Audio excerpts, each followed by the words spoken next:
옛날에 I자형 인재가 산업화 시대에 강조됐는데 하나만 잘하면 깊이 있게 잘하는 인재를 I자형 인재라고 했는데 네. 이제는 T자형 인재를 얘기하고 있거든요. 예. 다른 분야도 알아야 된다. 예. 근데 미래는 M자형 인재를 얘기합니다. M자가 어떤 의미일까요? 전공이 하나, 둘, 셋, 전공이 두세 개가 돼야 된다는 거예요.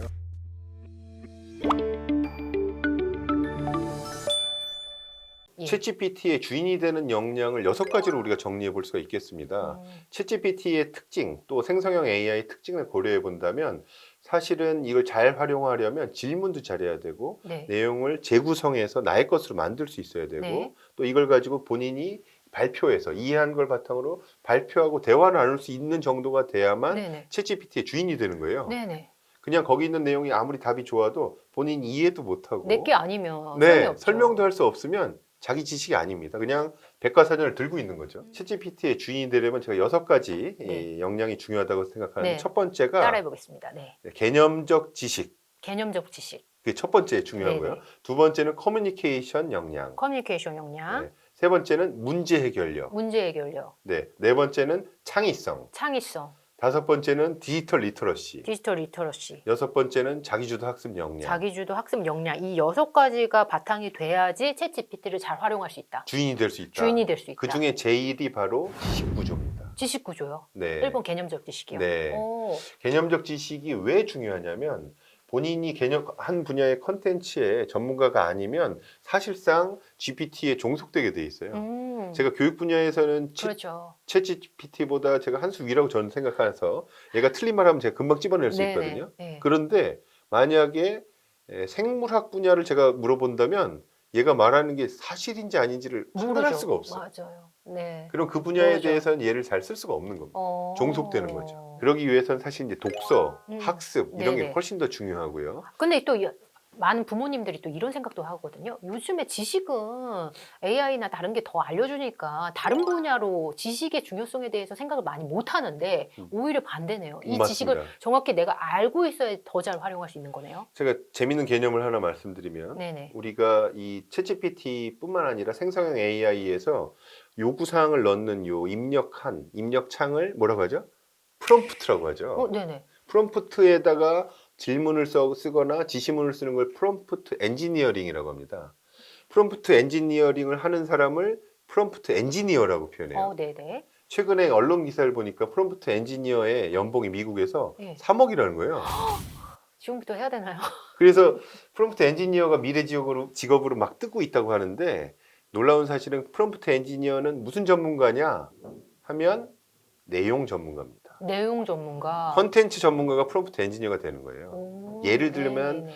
한 분야에서 10명이 하던 일을 이제는 프롬프트 엔지니어 1명이 하는 거예요. 네. 그러니까 10명의 연봉을 주는 거죠. 아, 그래서 3억인가요? 네, 그래서 3억입니다. 일을 더 많이 하라는 뜻이에요. 그러면 그 지식을 이 사람은 알고 있는 거죠. 알고 있는 거네요. 네. 그래야지 그 분야의 검색도 하는 거니까. 전문가가 명령문을 예. 만들고 결과에 대해서 정리해서 산출물을 낼 수 있어야 되는 거죠. 네네. 그래서 뭐 일부에서 프롬프트 엔지니어가 뜨는 직업이니까 어떻게 키울까 막 하는데 네. 프롬프트 엔지니어가 되는 방법은 편집장님이 프롬프트 만드는 법만 익히면 엔지니어가 되는 거예요. 그래서 언론 분야의 프롬프트 엔지니어가 되는 겁니다. 아. 제가 프롬프트 엔지니어링을 잘하면 교육 분야의 분야의 프롬프트 엔지니어가 되는 오. 거죠. 그러면 책을 쓰는데 1년 걸리던 걸 3개월 만에 쓸 수가 있는 거죠. 6가지 중에서 지금 개념적 지식을 좀 강조해 주셨는데 네네네. 그 중에서 혹시 조금 더 덧붙여서 6가지 역량을 좀 네, 설명해 주신다면요. 커뮤니케이션 역량이 중요하다고 했는데요. 네네. 사실 아까 질문해 보셨지만 이 맥락에 맞게 질문한다는 게 굉장한 전문성입니다. 아, 네네. 그래서 읽고 쓰기 역량, 특히 질문한다는 게 쓰기 역량인데요. 질문하는 것도 그렇고 글도 써주지만 그 글을 가지고 다시 조합해서 쓰는 것도 쓰기 역량입니다. 그리고 아까 말씀드린 대로 대학 평가도 이제 바뀔 거라고 보여지는데 수능이 예를 들어 대입 수능이 네. 읽고 쓰기 중심이거든요. 그렇죠. 그 중에서도 읽기 중심이에요. 네. 이해력 중심입니다. 이거 안 바뀌어요. 이걸 바뀔 거라. 이제 바뀔까요? 네, 교수님 그렇게 보세요. 네, 저는 32년 입시를 보고 있는데 32년 지금 정도로? 초등학교 이하의 아이들에게 해당되는 예. 32년 입시는 오지선다가 없어질 거다. 제가 교육 대기자 TV에서 예언을 하는데 예. 확정적으로 안 교수님 되면 이거 걱정인데. 헤드라인 달아도 될까요? 교수님이 얘기하시면 될 것 같아요. 네, 될 것 같은데 예. 지켜봐야 되겠죠. 네, 시간이 지나가면 32년 정도. 네, 32년. 왜냐하면 지금 28년 28년은 입시는 지금 논의 중이잖아요. 2022는 2025 고등학교 1학년에 적용돼서 2028에 바뀌는데 지금 중2거든요. 네네. 얘네들 바꾸기에는 학교가 못 바꿔요. 고교 학점제도 지금 잘. 안 돼. 예, 안 돼요. 되고 안 돼요. 2028까지는 안 되고요. 네. 그 다음 수능은 바뀔 거라고 보여지고요. 예. 왜냐하면 이제 정답을 찾는 거 빠르고 정확하게 계산하는 게 중요하지 않습니다. 그 원리를 활용해서 결과를 어떻게 활용할 거냐 하는 게 중요하고요.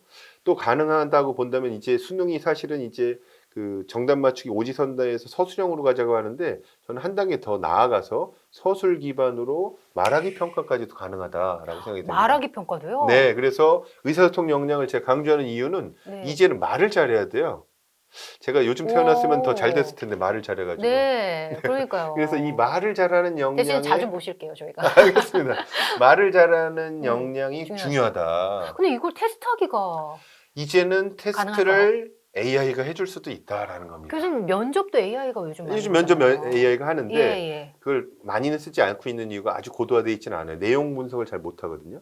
근데 내용 분석 전문가가 등장한 거예요. 이때 커뮤니케이션은 질문을 잘하고 그래서 계속 커뮤니케이션에 네 가지 측면이 있는데요. 네네. 읽고 쓰기 역량, 네. 기존에 많이 강조되어 왔던 건데 듣고 말하기 역량이 강조돼야 된다. 읽고 네 가지 쓰기를 다. 그동안 중시했는데 네. 이제는 플러스 말하기 듣기가 더 까지도 다 같이. 중요한 시대다. 네. 그리고 이게 앞으로는 평가에도 이게 반영이 될 수 있다. 평가에 반영될 가능성이 높아지고 있다라고 생각이 듭니다. 어머님들, 부모님들은 평가에 반영된다고 하면 바로 움직이시거든요. 깜짝 놀라실 텐데 예. 중2 이상 부모님들은 아직 걱정하지 마시고요. 네, 저는 오. 걱정해야 되는데요. 아직 아, 어려요? 초등학생입니다, 교수님. 그러면 이제 새로운 역량에 대비를 해야 됩니다. 그 다음에 이제 세 번째가 실제 문제를 해결하는 문제 해결력인데요. 네네. 그동안의 평가라던가 학교에서의 교육이 문제 해결력이 추상적 문제 해결력이에요. 네. 머릿속으로 문제를 해결하는 거거든요. 예. 문제를 풀고 시험지에 있는 문제를 푸는 건데요. 네네. 근데 시험지에 있는 문제를 푸는 거는 이제 챗GPT가 더 잘한다는 더 거죠. 잘하죠, 맞아요. 그 이상의 것을 요구하게 된다는 겁니다. 그게 뭘까요? 그 이상. 그래서 실제로 문제 해결력이라는 건 실제 상황에 있는 문제, 현실의 문제, 적용할 수 있는 문제들이 나오는 거고. 뭐 예를 들면 그러면 모둠별로 네. 협력하는 문제일 수도 있고요. 협력하는 것도 있고 본인이 할 수도 있는데 여기 있는 뭐 이 콩하고 모래를 섞으면 몇 그램이 되느냐 이걸 이제 추상적으로 했었는데 실제로 그걸 실험하게 하고 활동하는 걸 평가하는 거죠. 네. 그거를 실제로도 할 수 있고 아니면은 뭐 가상의 현실에서 AR, VR, 메타버스에서도 할 수 있고요. 아니면 또 실제적인 것도 있고. 그래서 이런 것들의 역량이 중요하고 그래서 노잉도 중요하지만 두잉이 중요하다는 건 경험을 해보고 직접 해보는 거. 해보는 것. 그래서 초등학생들의 경우에는 특히 네. 경험을 많이 해야 돼서 예. 책 읽는 거 플러스로 활동을 좀 많이 해야 됩니다. 예를 들면 이제 요즘 아이들이 못하는 것 중에 하나가 줄긋기를 못한대요. 선을 긋는 걸 못한다는 거예요. 글씨 못 쓰는 건 기본인데다가 네네. 이 자대고 줄 긋는 것도 못한다는 거예요. 그거 왜 해보질 그럴까요? 않아가지고. 해보질 않아서? 네, 가상의 현실에서만 2cm, 3cm 더하면 5cm 이런 것만 하겠지 2cm, 3cm를 그리지 않고요. 네네. 원을 그려보는 것도 안 해본다는 거예요. 오. 근데 이제 앞으로는 이런 활동들을 통해서 실제로 문제가 나의 문제로 경험해 보는 것 이런 네네. 것이 더 중요하니까요. 경험을 많이 하시는 게 대체제들이 좋겠습니다. 굉장히 많기 때문에 그동안 아이들이 말씀하신 것처럼 키보드에 자판 치고 네. 이런 것도 대신 해주고 이러다 보니까 글씨 쓰는 거, 뭐 줄 긋는 거 이런 거 거의 요즘 많이 생략되는 것 같아요. 그래서 여기 저 책에서 그림이 나와 있으면 애들이 안 보이면 이렇게 손으로 이렇게 어. 키우고 그림을 키워서 보려고 이렇게 하고 있다고. 부모님들도 그런 경우가 많이 맞아요. 네. 새로운 그래서- 문화죠. 네, 근데 그래서- 오히려 이럴수록 도잉이 중요하다. 맞습니다. 두잉이 중요합니다. 그래서 두잉이 노잉만 중요하다. 가지고 있는 것은 안 되고 네네. 노잉과 두잉이 결합된 네네. 이런 게 돼야 되고 사실은 이게 초중등 교육이나 대학 교육도 변하는 방향이에요. 노잉만 강조하는 교수님은 네. 대체될 가능성이 높습니다. 그 교수님들이 교실에서 강의만 만약에 3시간 동안 강의했다 그러면 동영상으로 1시간 반만 보면 그게 더 잘한 사람일 수도 있어요. 더 효과적으로, 효율적으로 네. 할 수 있으니까. 그럼 앞으로의 미래 교육에서는 이런 장면들이 많이 이루어질까요?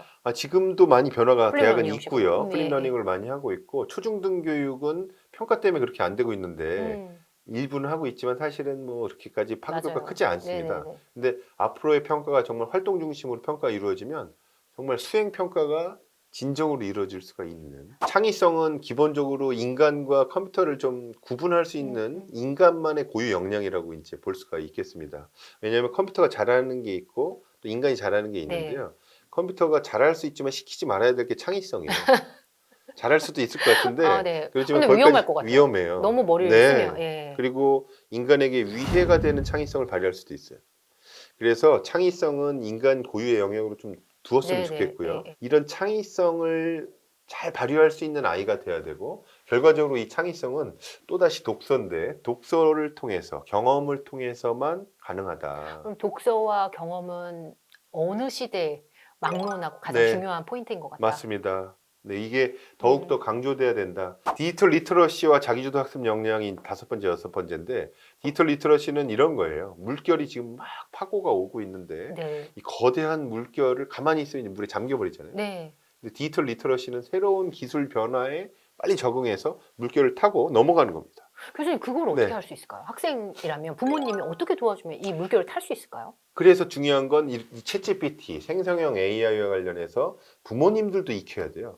이건 아이들만의 문제가 아니라 어른들도 이 사회에서 잘 적응해서 살아가려면 성인들 먼저 해야 됩니다. 그게 6번째 자기주도 학습 역량과 같은 건데 끊임없이 학습해야 돼요. 제가 쓴 책 중에 교육의 시대라는 책이 있는데 교육의 시대는 저출산과 고령화가 함께 오는 시대를 저는 상정을 해서 네네. 저출산이 되면 생산 가능인가 줄어들고 네. 고령화가 되면 일할 기간이 늘어나거든요. 그러면 뭐 해야 되느냐? 끊임없이 공부해야 됩니다. 공부해야 된다. 네, 어머님들, 아. 아버님들 먼저 공부해야 돼요. 왜냐면 지금 시기죠. 네, 지금 옛날에 I자형 인재가 음. 산업화 시대에 강조됐는데 하나만 잘하면 깊이 있게 잘하는 인재를 네, I자형 네, 인재라고 했는데 네. 이제는 T자형 인재를 얘기하고 있거든요. 예. 다른 분야도 알아야 된다. 예. 근데 미래는 M자형 인재를 얘기합니다. M자가 어떤 의미일까요? 전공이 하나, 둘, 셋, 전공이 2-3개가 돼야 된다는 거예요. 계속 배워야 되네요. 네, 계속 학습을 해야 됩니다. 얇게 하는 게 아니라 깊게 네. 계속. T로는 해서는 안 되고 이제 적어도 두 번째, 2-3개 정도. 3번째 전공이 가야 된다는 거죠. 이 M자형 인재만으로도 부족해서 네. M자가 합쳐진 2M, 3M 이렇게 협업을 해야 돼요. 그래서 저는 이제 아이들 알려주려고 사실 챗GPT를 공부했거든요. 네네네. 공부 안 하면 아이들하고 대화가 안 되는 거죠. 그렇죠. 네. 아이들 먼저 이런 트렌드를 더 빨리 아는데 그렇습니다. 메타버스도요. 네. 메타버스에 아이들이 더 잘하더라고요. 그렇죠. 그래서 따라는 가져야 되는 따라는 건데. 가져야 되니까. 근데 지금 이제 앞으로는 이제 우리 아이들이 크는 세상에서는 이제 하나의 전공 가지고 끝나는 세상이 아니에요. 2번째, 3번째 전공. 왜냐면 이 전공이 없어질 수도 있고 네, 새로 네. 생길 수도 있고 하기 때문에 네. 급변하는 세상에 이제 끊임없이 학습하는 자기주도 학습 역량이 너무 중요하다라고 생각이 듭니다. 교수님이 그 말씀하신 것처럼 저서에서 그 당시에는 미래 사회를 교육의 시대라고 규정을 하셨는데 미래 사회가 아닌 것 같아요. 현재. 지금 현재인 것 같아요. 네네. Right now. 라인 나옵니다. 그래서 교육 시대는 2가지 의미가 있는데요. 재밌는 게 제가 교육학자로서 보니까 학습은 본능입니다. 생존을 위해서 학습을 해야 돼요. 네. 그래서 최소한의 학습은 하지만 추가적인 학습은 이제 본인의 의지에 따라서 하게 되는데 또 하나 발견한 게 네. 교육 본능이 있어요. 교육을요? 가르치려는 본능이 있어가지고 오. 그래서 이게 아주 어린 애들만 뭐 4살짜리, 2살짜리 하는 거 보고 지적질을 하거든요. 이게 형이 동생 네, 가르쳐주고. 그게 바로 교육의 본능인가요? 본능이에요. 못 참는 거예요. 틀린 거를. 네, 틀린 걸 못 참고 네네. 좀 잘 못하는 애 있으면 도와주려고 하고 예, 예. 그 마음이 있거든요. 그래서 제가 고령화 시대가 되면 배우는 것도 즐거움이 있어요. 새로운 걸 배우는 즐거움을 예, 찾아서 예. 배우기도 하고 예. 또 하나는 자기보다 수준만 낮은 사람이 있으면 가르치려고 하는 본능도 충족할 수 있다. 그래서 둘이 만나서 제가 바둑을 가르쳐주고 그 편집장님이 저한테 제가 잘하는 피아노를 가르쳐주고 이런 식으로. 서로 이런 식으로 교류. 교환하는 교육의 시대다라고 저는 생각이 돼서 앞으로는요. 이렇게 사회는 빨리 변하고 있는데 사실 우리 교육은 아직도 굉장히 변화 속도가 느리잖아요. 그래서 이런 말도 있는데 19세기 학교에서 20세기에 만든 교육 시스템으로 21세기 아이들이 배우고 있다. 굉장히 그래서 부모님들도 본인이 배운 방식을 아이들이 지금도 배우고 있기 때문에 사회가 이렇게 변해도 우리 교육은 안 변할 거야라는 인식이 굉장히 강하시거든요. 이거에 대해서는 어떻게 생각하세요? 저는 이 변화가 아이들의 발달에서도 단계라고 표현하는데 스테이지라고 하는데요. 이 발달 단계라는 게 패러다임이 바뀌듯이 이전 단계와는 완전히 다른 인지 구조를 갖게 되거든요. 뭐 네. 피아제 이론도 네, 그렇고요. 네. 근데 시스템도 그렇습니다. 네. 시스템도 한 단계에서 이제 변화가 일어나려면 이렇게 천천히 변화는 잘 안 일어나요. 한순간에 확 변하는 경우가 있다는 급진적으로. 거죠. 예. 저는 그게 올이라고 생각하는데 지금 막 쌓여가고 있고요. 그게 다가오고 있고요. 그게 다가오고 있다. 다가오고 있다. 네, 그거의 그게 핵심에는 에듀테크인 것 같다. 에듀테크와 제도적인 이 대입제도 개편. 대입제도 개편. 네, 에듀테크가 시스템을 대입제도 바꿔줄 수 개편. 있고 대입제도 개편이 우리나라 교육을 바꿔주는 저는 기폭제가 될 거다. 미래 교육을 준비하는 차원에서 우리 교육이 갖고 있던 아쉬운 점 하나만 좀 찝어주신다면요. 반드시 이거는 좀 바꿔야 될 것 같다. 제일 아쉬운 점은 저는 평가제도를 평가제도. 뽑고 있는데요. 네네. 두 가지 극단적인 점을 저는 굉장히 위험하다고 보는데 첫 번째는 평가를 완전히 배관시해서 평가를 없애자. 네. 그래서 실제로 초등학교하고 중학교 1학년 없죠. 평가를 없앴어요. 없어요. 바보 같은 일입니다. 왜냐하면 교육은 평가를 통해서 이루어져요.